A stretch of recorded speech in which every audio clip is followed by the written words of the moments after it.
Huracan Performante. And this is Gordon. Yes, sir. From F-Spot. And if you guys watch cars on YouTube, unless you've been living under a rock, you've probably heard this guy. If you haven't, link below in the description. Go and check out this guy. Does some great stuff. Today we've both spent the morning on track. Yes, sir. How have you found it? Amazing. It just sounds in one fantastic. word. Yeah. And now we've got the second half of the day on the road, which sort of arguably I'm almost more interested in, because I think you're going to spend 99% of your time Definitely on the road in these things. But on track, it's been out of this world.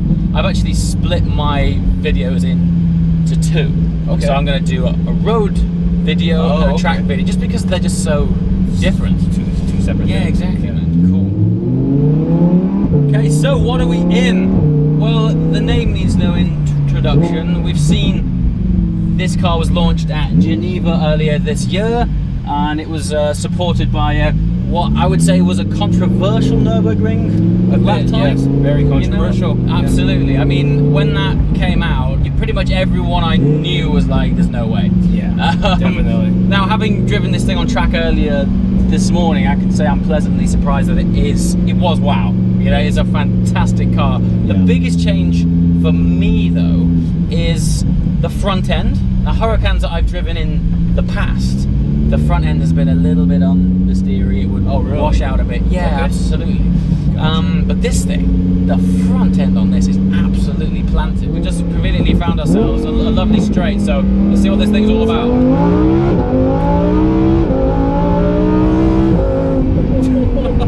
Whoa!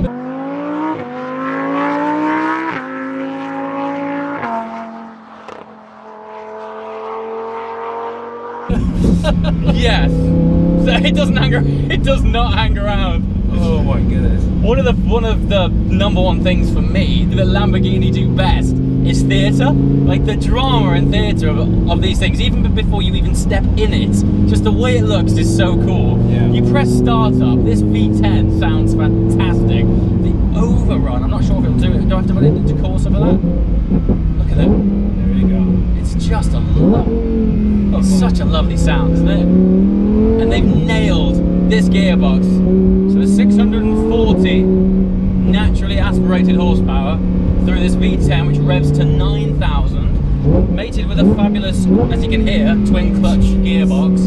I mean, it is rapid. The downshifts are absolutely out of this world. It spools up the engine so fast. And in Corsa, I'm thankful to say it isn't too violent. It still gives you a nice nudge in the back when you shift, but it's nothing like the single clutch days, which was like being hit in the head with a shovel. This is just a nice reassuring tap. But those downshifts, man, it just has me shifting when I don't even need to. Yep. I find myself playing it like an instrument, you know? Yeah. It's fabulous.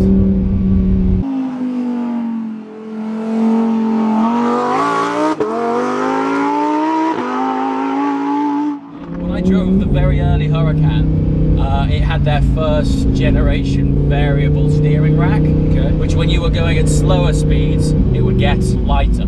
So when you're driving around town, etc., it was convenient then. The problem was that the way that they'd set it up in the early days, when you were approaching a corner, it would load up unexpectedly. It was a little bit unpredictable upon first turn-in where you're actually going to end up. Gotcha. Really happy to say that with this, to say it feels all right. I can definitely tell it's still there, but it weights up well as soon as you start going a bit faster. So I would say the ride is stiff, right? The ride is really fairly jumpy. Yeah. And don't get me wrong, we're not exactly on the best roads, but even still, I can tell it's got a sharp edge to it. But I would imagine as an overall package, the kind of car that you would do a road trip in, and then when you got to some tight, twisty alpine roads, this thing will be fantastic. Oh yeah. I find when I drive the Aventador, it feels a big car, but this, I feel confident threading it down what is quite clearly quite a tight road. Very nimble. Yeah. It feels light too. Now, they've actually only shaved 40 kilograms off this car compared with a standard Huracan. But whatever else they've done is, I would say, made it greater than the sum of its parts because it feels really light on its toes, quite floaty. Don't know if I'm getting the right way, but this looks nice.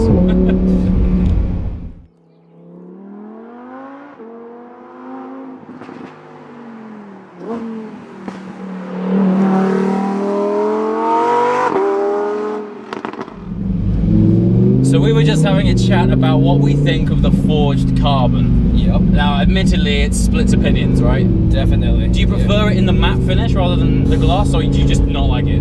Honestly, I didn't like it at the Geneva show. Okay. And I'm not sure if I'm convinced yet. Okay. Honestly. Cool. It might grow on me, but Yeah. I don't really know. Yeah, I'm kind of halfway. Like, so I don't like the gloss version. It reminds me of a kitchen worktop. Right, exactly. But the sort of matte satin finish pulls it off a bit better.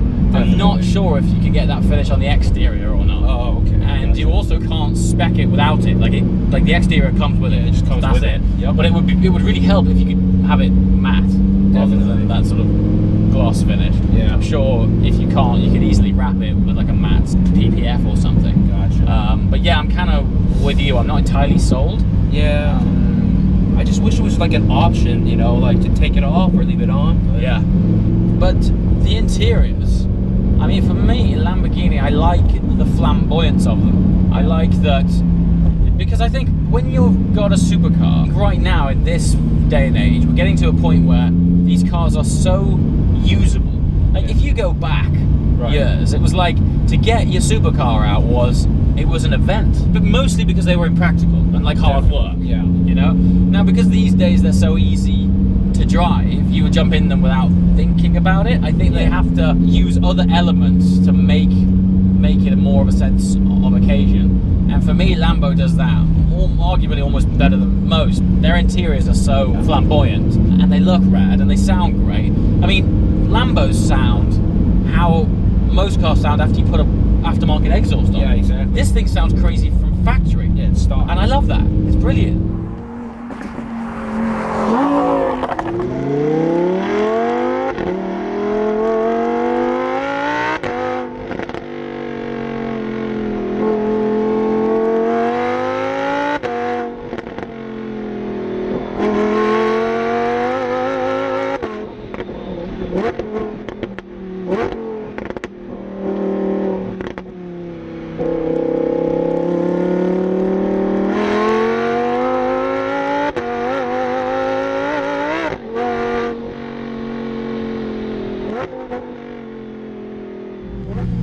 Cool, so we're almost back at the track.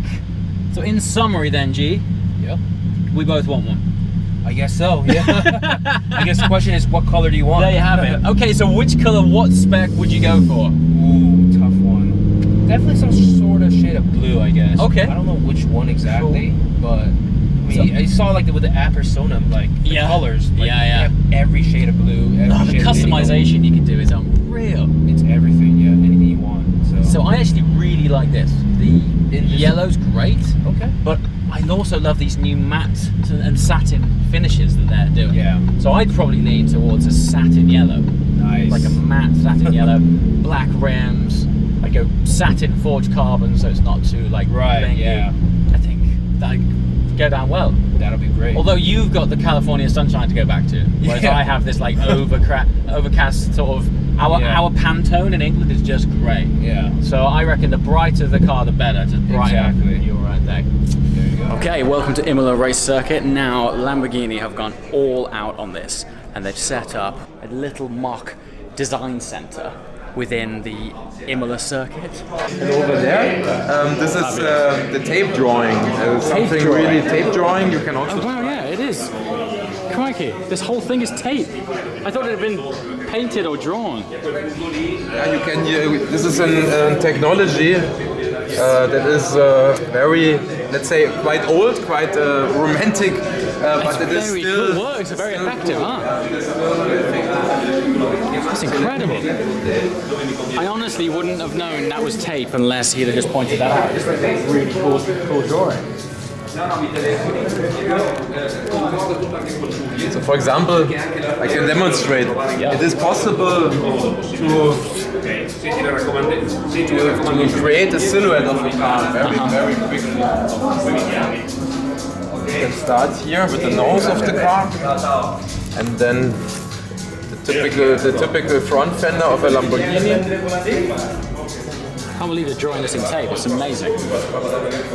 So for us it's very important, you know, a Lamborghini must have this single center line. Look at this. You can see it's taking shape now. Wow. So even if I don't have the wheels at the moment, Yeah. you can create a silhouette very simple. I'm not sure it looks so good if I tried it, mind you, but You can also try if you want. This is no maybe problem. later. That's so cool. This is really a technology that is, it seems old, but you can create something very fast. It is something really... It's amazing. So within a lot, you know, doesn't take so long, yeah, but you can create something. And for this drawing we will finish today. All tape. All this tape we are finishing today. Also the painting over there we will finish today. This is our concept here. We want to show. So this has been done in one day? We just started this morning, 2 hours, yes. Okay. And like I said, come back in 30 minutes or 1 hour or after lunch, and you will see it's continuing. Yeah, this is the concept. This is standing for the future. Okay. Lamborghini, but it is, in the end of the day, it is a sculpture of the Huracan. Yeah? Sure. But it is showing our design DNA very well. So, like I explained, a Lamborghini must have the single center line that was created by Marcello Gandini, a famous designer from Turin. He did all the cars of Lamborghini in the 60s and 70s. Then it's important also to have this proportion of the car, this extreme angle of the side window with the door. Yes. And also on this object we can, for example, I can demonstrate. More tape. This tape's handy stuff, huh? Yes, this is, for us, this is vital. For the designers, it's a vital thing. Because, for example, let's say this would be the Lamborghini of the future, so, and we discuss with the designer, or maybe we can change a little bit the body side. So with the tapes, we can discuss. You know, it's for us. Interesting. It's a cool. So you use this as the sort of fundamental shape, yes, and then you augment it with tape to see how you could evolve it. Exactly. So, for example, I could say, can we not try to make this surface a little bit bigger? So the modeler later, or the digital modeler knows, okay, we have to take 5mm maybe material down here. Yeah. Or we can, we say, okay, maybe the window line should be a little bit faster. So we can pinch it down a notch. Exactly, and then we can say, okay, let's reduce a little bit the angle here and make this more flat. That's amazing. When you stand back, just by applying this tape, you can really see how that works. The simple things are always the best. This might come across like I sound really stupid, but I'm really impressed with that. What's up, guys? Welcome to Supercars of London, and a morning I am very, very much looking forward to. Since starting my YouTube channel in 2008, I was continually looking forward to turning 25 so that I could get behind the wheel of some pretty incredible machines.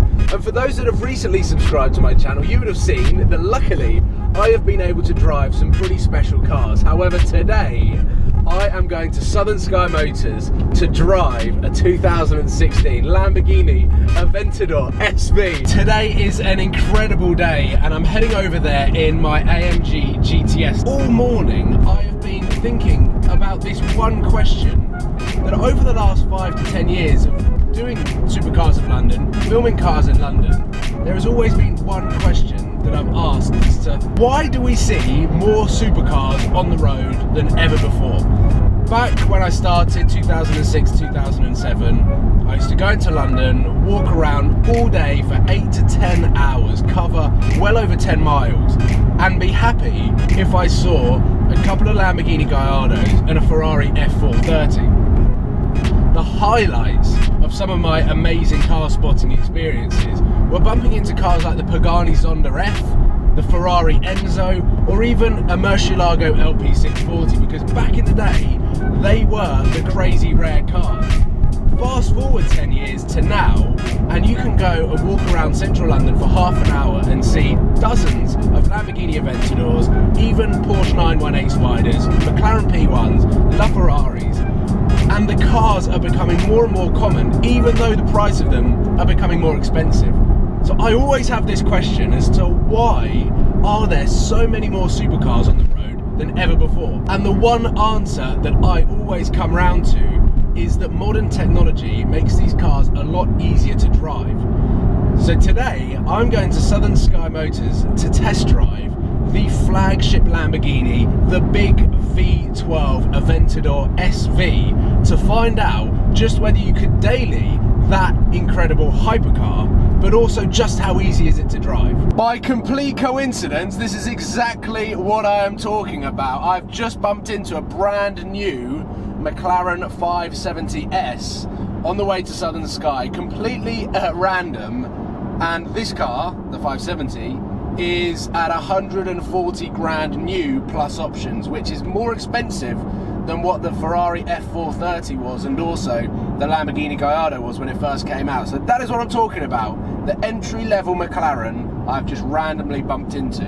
I've also seen a Ferrari California T, tons of Bentleys, and a Rolls-Royce Ghost, just on a Tuesday. Here we are down at Lamborghini Heaven. Southern Sky have got an awesome all blacked out LP560 there, and they've also got a Giallo Midas Lamborghini Gallardo LP560 here. But today we have come down to check out and drive the Lamborghini Aventador SV, Lamborghini's flagship car, the hardcore race version Super Veloce, 750 brake horsepower from a 6.5 litre V12.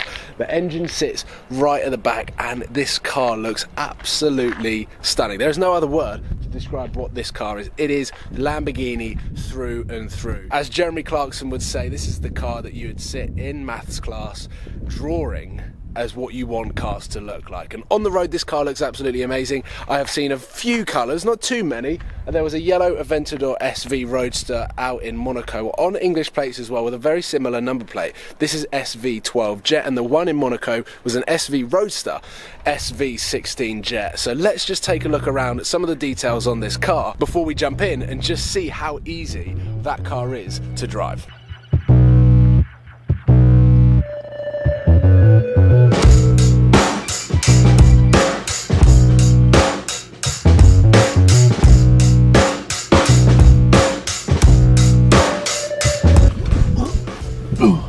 Oh, it's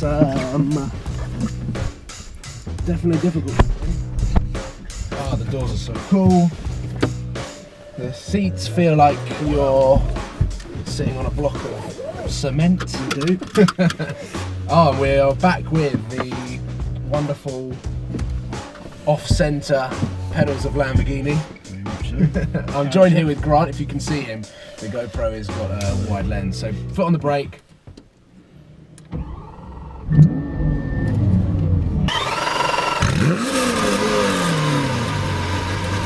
So this car has got a lift system, so that's a good thing to have around town. And it's saying please refuel, so we will experience that. I'm in first gear. Let's take it off from park. Just get out. Yeah. And up the bridge.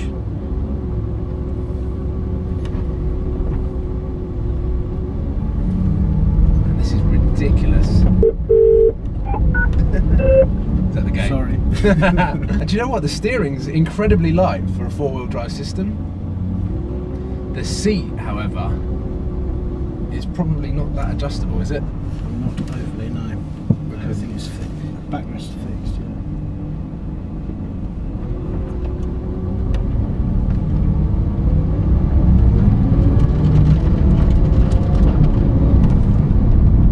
Oh my god! How close am I to the side? Because I know this is a wide car. Just be careful, there's a pothole just over the other side of the bridge, so... Wow, this car it's got system suspension. Let's go that way, there it is. There we go, got it. Put the lift down.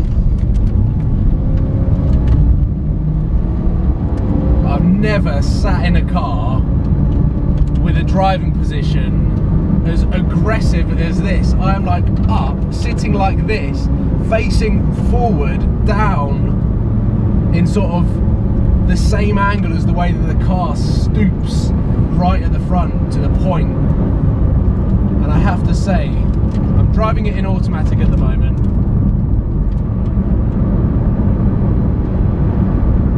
And first impressions are, the steering at low speeds is incredibly light, but then as soon as I start picking up the speed, I'm doing 40 miles an hour, definitely there's some weight in it, and I'm sure the faster you go, the quicker round bends you go, the more this car adapts to the driving style.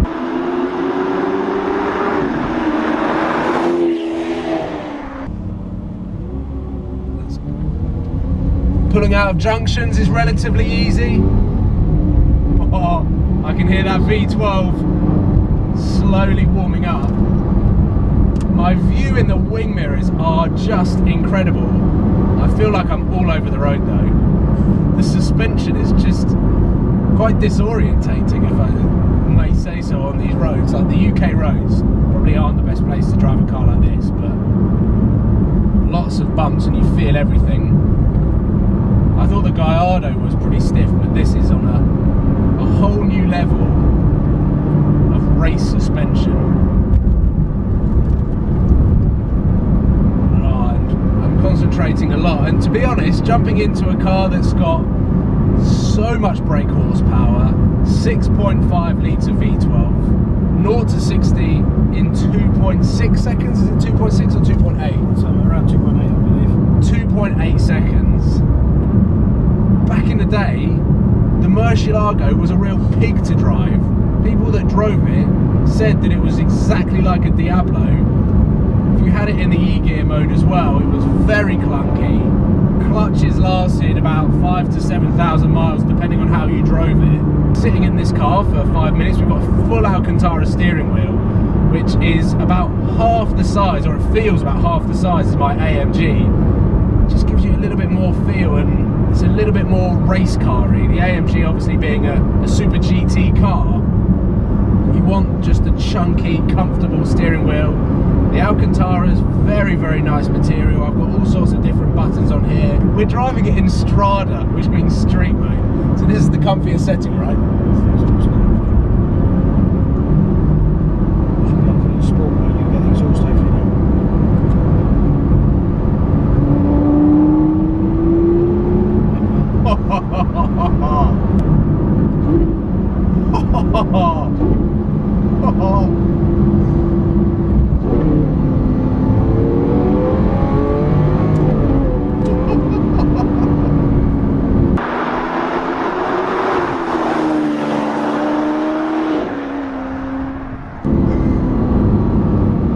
Okay, even in sport, the gearbox is still warming up.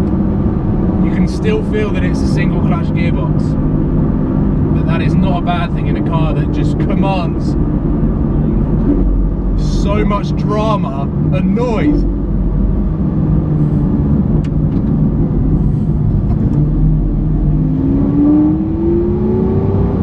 Oh, wow.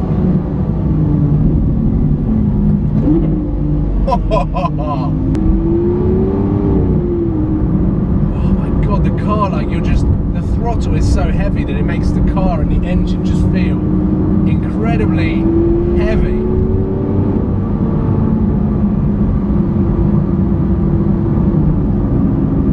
But if we're going to be talking about just how easy is this car to drive, or how potentially easy this car is to live with, yes, the seats are pretty unforgiving and have no padding or comfort whatsoever. What are you going to expect from the race version of the Lamborghini flagship car? The wing mirrors are so big that you get an incredible view, that you can see pretty much everything that you want to see. The blind spots basically aren't as bad as they were in the Gallardo.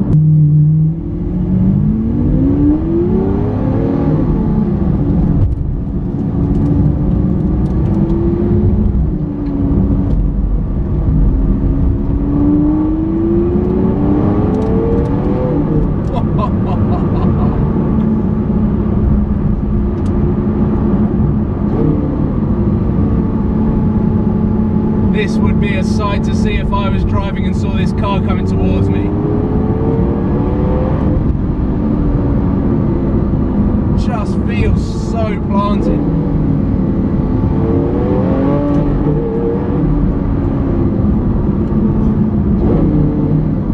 And if your back or if your entire body isn't sensitive to sitting in an uncomfortable seat for however long, there's no denying that this car is actually quite easy to drive. And it's not as difficult as I was expecting. The way that I'm sitting, the driver position, sitting right over the front wheels. I know I've got a massive V12 in the back and probably 2/3 of the car behind me as well, but it doesn't seem to make a difference at all. The throttle pedal makes the power delivery so easy to manage. It's so heavy that any percent...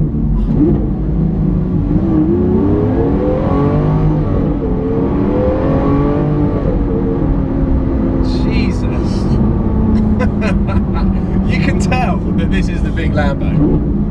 One of the coolest things that I just did not think about with the Aventador, with the glass engine cover, is the slats free up the sound of the engine for the inside of the car, so we get an incredible sound coming from the car. Let's build the revs up and go higher than 6,000 RPM.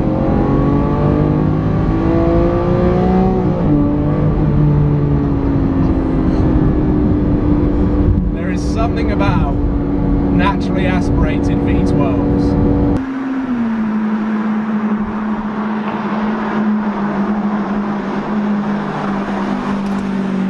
Unlike some of the other cars that I've recently driven, including the Lamborghini Huracan, when you take your foot off the brake, the car doesn't lurch forward like a normal automatic does. This car, you need throttle to get the car moving.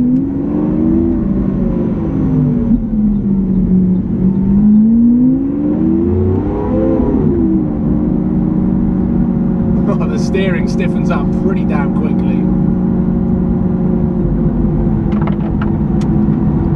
I bet this car on a racetrack is an absolute animal.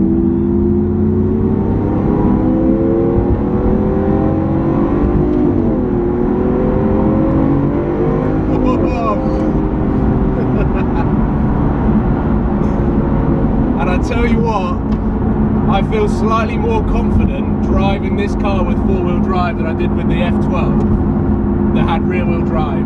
730 brake horsepower to the rear wheels. It's something I would probably need quite a lot of time to get used to. But with this, just makes everything that little bit more easier, which is why I think I prefer driving this car to the F12.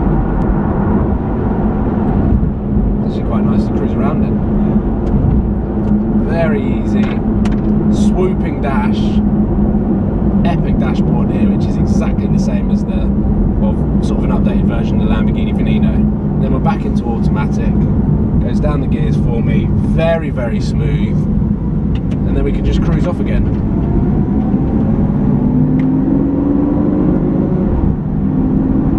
Much smoother than previous Lambos. I probably wouldn't say it's as smooth as the Huracan, because of course that's got the double clutch gearbox. The Aventador is yet, and probably won't, get a double clutch gearbox, because the Aventador chassis just can't fit. With the V12 engine, the double clutch gearbox is too big to fit onto the Aventador chassis. What a car! I know I've just been sort of having a massive smile on my face, but what do you expect of driving an Aventador SV? But if we were to sum up what this car is like to drive, a lot easier than I was expecting, which answers my question that cars are becoming easier to drive. I would love to imagine testing this car back to back with a Diablo SV. We could have really got an idea of just how cars have come on in the last 10 to 15 years, because, I don't know what I'm indicating there. I just can't believe that I'm sat driving a £400,000 Aventador SV. One, I can do it, and two, it's a lot easier than it looks. think one question that I asked a lot of Aventador customers is the car too wide? And the car is like as wide as a bloody bus. But I really don't feel that it is a hindrance to the experience of driving this car. But what a cool car. I'm going to do my best to get as many views for you guys as possible so you can see what this car looks like on the road, from the inside, and with the sports exhaust on.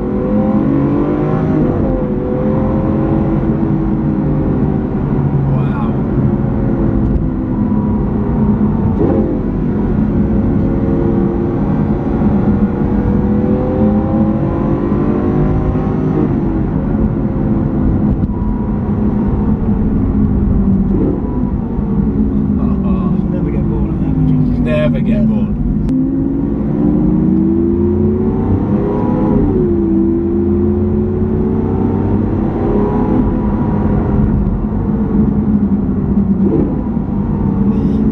So fast. For a single clutch gearbox, that downshift is pretty instant.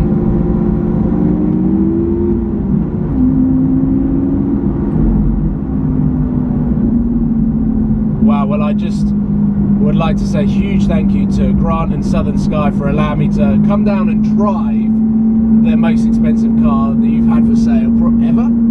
Yeah, I think so. Ever.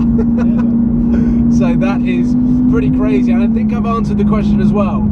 How easy is the Aventador SV to drive, or in general, how easy are these high-performance supercars and hypercars becoming to drive? Surprisingly easy. I don't have that much experience driving cars, and probably not what Grant wants to hear, but it's true, like out of all of the other reviewers out there, a lot of other car YouTubers, driven cars for years, and I'm sat here just sort of pinching myself that I'm driving this car not even a year after turning 25. So this is an amazing dream come true for me, and hopefully you guys have enjoyed this video. Let's head back to Southern Sky Motors to round up what an epic day this has been, and also hopefully summarise just how easy some of the most expensive and fastest supercars in the world are to drive. Well, holy crap, that was an experience I will never forget. Driving a Lamborghini Aventador SV. Huge thank you to Southern Sky Motors, and I just want to say that that car, even though it is a V12 Brute, it's relatively easy to drive. The steering wheel just makes it feel a lot more manageable, as does the throttle response. The gearbox, of course, being single clutch, isn't exactly the same as a double clutch. I always say that double clutch is just far more superior when it comes to smoothness and speed, but the single clutch just gives it that Lamborghini feel, which I felt that the Huracan was missing when I drove it, and also being in the passenger as well. So what an epic day, what an epic day, and hopefully you guys have enjoyed this video. So please give it a thumbs up for the Lamborghini Aventador SV, subscribe if you haven't already, and I look forward to seeing you very soon for when I hopefully can get behind the wheel of some other cool stuff, because this day I just don't know what happened. Thanks for watching, guys. Take care.